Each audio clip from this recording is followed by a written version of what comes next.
दोस्तों वैसे तो हमारे मोदी जी के भाषण में कभी भी कुछ भी आ सकता है, लेकिन इस बार हमारे प्रधानमंत्री नरेंद्र मोदी के दिल्ली के भाषण में आ गया Charles Sobhraj. Charles Sobhraj 1970s का दौर, जब पूरी दुनिया में इस एक अपराधी ने लोगों के मन में खौफ पैदा कर दिया था। बिकिनी किलर नाम से मशहूर चार्ल्स शोभराज, जिसने अपने जीवन के 40 साल दुनिया की अलग अलग जेलों में बिताए, जिनमें से तिहाड़ जेल भी थी। इसके किस्से सुनने के लिए खैर कभी वक्त मिले तो इस पर कई फिल्में बनी हैं, कई डॉक्यूमेंट्रीज बनी हैं, किताबें छपी हैं, लेख छपे हैं। आप चाहें तो विस्तार से चार्ल्स शोभराज के बारे में जान सकते हैं। बेसिकली एक ऐसा ठग है जिस पर हत्याओं के भी आरोप है, महाठग। दोस्तों चार्ल्स शोभराज के लिए कहा जाता था दोस्तों कि लोग जानते हैं कि ये ठग है, लेकिन उसकी मोटस ऑपरेंडी इतनी जबरदस्त थी कि लोग फिर भी उससे ठग जाते थे, मतलब उससे बेवकूफ बन जाते थे। अब चार्ल्स शोभराज का नाम लिया है प्रधानमंत्री मोदी ने अपने भाषण में। दोस्तों पीएम मोदी ने अब तक 2 रैलियों को संबोधित किया था। आज दिल्ली में उनकी तीसरी रैली है। अब लगभग दिल्ली का जो चुनाव है वो अपना काउंटडाउन शुरू कर चुका है। 5-6 दिन बचे हुए हैं वोटिंग के। तो मोदी ने एक तरह से ऐलान कर दिया बीजेपी में कि वो एक बार फिर से बीजेपी की कमान संभालेंगे। ऐसा लग रहा था कि मोदी शायद अब रैली नहीं करेंगे, लेकिन मोदी ने आज रैली की तो सीधा उनके भाषण में आ गया चार्ल्स शोभराज। अरविंद केजरीवाल की तुलना कर दी उन्होंने murderer bikini killer Charles Sobhraj से। झूठी बातें फैला रहे हैं साथियों, इनकी झूठ बोलने की ताकत इतनी है कि आपको जरा मेहनत ज्यादा करनी होगी, क्योंकि चेहरा इतना भोला भाला करके झूठ बोलते हैं। आपने वो चार्ल्स शोभराज का नाम सुना होगा, वो जाना माना ठगी था, लेकिन ठगी करने में ऐसा एक्सपर्ट था कि हर बार लोग गलती कर बैठते थे, हर बार लोग फंस जाते थे। और इसलिए ऐसे लोगों से संभल के रहना बहुत जरूरी होता है।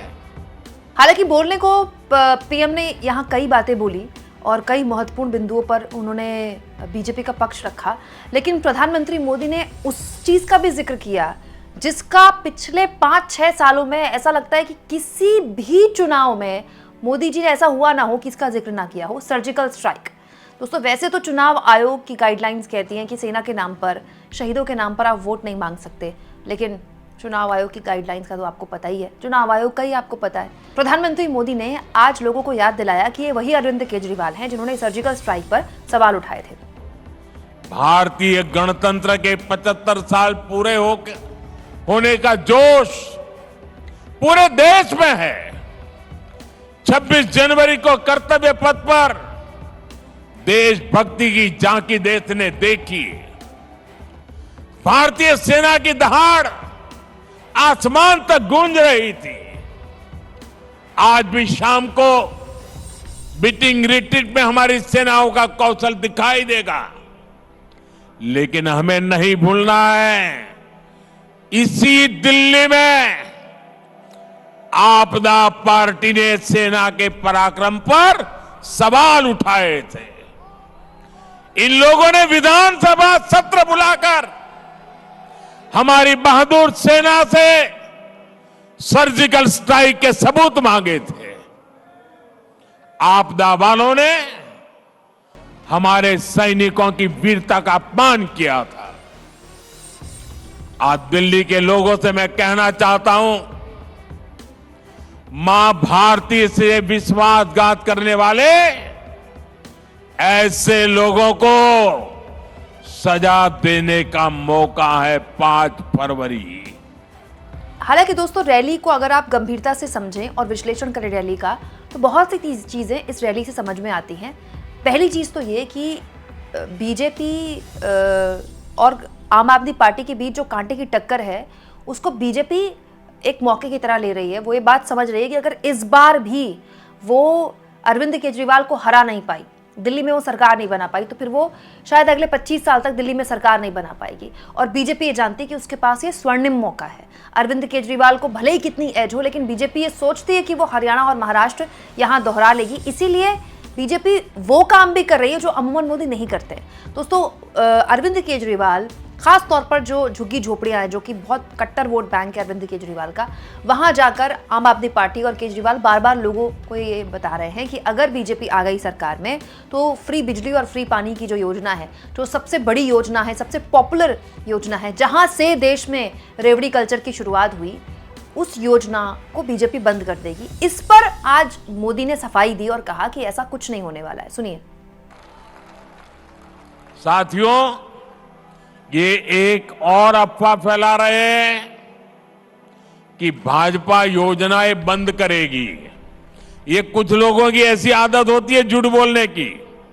2014 में जब मैं चुनाव लड़ रहा था लोकसभा का, तो ये कांग्रेस वाले गांव गांव गली गली जाकर के कहते थे कि मोदी आएगा, भाजपा आएगी, ये मनरेगा बंद हो जाएगा, आपकी रोजी रोटी खत्म हो जाएगी, भड़का रहे थे।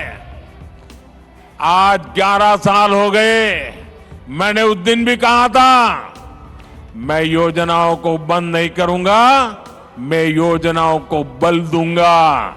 और हमने बल दिया, उसमें जो बेईमानी थी, मनरेगा में से बेईमानी को हटाया और मजबूती देने का काम किया।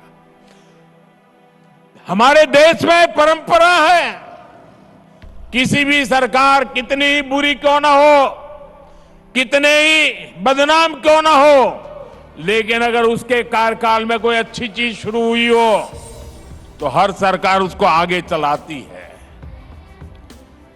अटल बिहारी वाजपेयी ने प्रधानमंत्री ग्राम सड़क योजना शुरू की थी, उसके बाद कांग्रेस आई तो अखबार वाले लिखते थे क्या अटल जी की ये पीएम ग्राम सड़क योजना चालू रहेगी क्या? मनमोहन सिंह जी के समय भी चालू रही और बाद में मोदी के आने के बाद भी चालू रही। इतना ही नहीं, गति बढ़ा दी गई। सरकारें, ये झूठ बोलने वालों को पता नहीं, सरकारें ऐसे नहीं चलती है।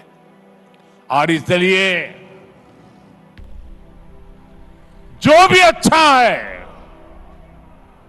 जो दिल्ली के कल्याण के लिए है, दिल्ली वासियों की भलाई के लिए है, उसको आगे चलाया जाएगा, उसे और मजबूती दी जाएगी, उसे बल दिया जाएगा। हाँ, बेईमानों को जाना पड़ेगा। चलिए, इस बहाने प्रधानमंत्री मोदी ने ये तो माना कि ये जन कल्याणकारी योजनाएं थी जिनको उनकी सरकार अगर आती है तो बंद नहीं करती। हालांकि इस रैली में मोदी जी कांग्रेस का भी जिक्र कर रहे थे। दोस्तों, राहुल गांधी ने अब तक दिल्ली में केवल 2 रैलियां की हैं। कल राहुल गांधी ने रैली की थी, आज मोदी जी ने रैली की।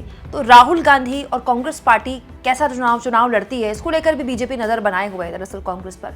और आज मोदी ने ये भी कहा कि दरअसल इन दोनों की सांठगांठ है, आम आदमी पार्टी और कांग्रेस की, कि अगर सीटें कम पड़ जाएं तो आपस में सरकार बना लें। हालांकि ये मोदी जी भी जानते हैं कि कांग्रेस की क्या स्थिति है ग्राउंड पर, लड़ाई सीधे बीजेपी और आम आदमी पार्टी के बीच है। लेकिन अब प्रधानमंत्री मोदी फ्रंट फुट पर आ गए हैं, रैली करनी शुरू कर दी है, तो हम मानकर चलते हैं कि आने वाले वक्त में कुछ दिन, जो आने वाले कुछ ही दिन बचे हैं, इसमें ताबड़तोड़ रैलियां मोदी जी और करेंगे अपनी पार्टी के लिए और पूरी तरह माहौल पलटने की कोशिश करेंगे। लेकिन क्या लगता है आपको दोस्तों, अभी तक वो अरविंद केजरीवाल जो एज बनाए हुए हैं, क्या ऐन वक्त में मोदी की रैलियां उस माहौल को पलट पाएंगी? क्या उस एज को खत्म कर पाएंगी? कमेंट बॉक्स में जरूर लिखें। और जितना हो सके दोस्तों, चैनल को शेयर करें, सब्सक्राइब करें और थैंक्स और ज्वाइन के ऑप्शन से अगर आप चाहें तो कुछ आर्थिक मदद भी चैनल की जरूर करें।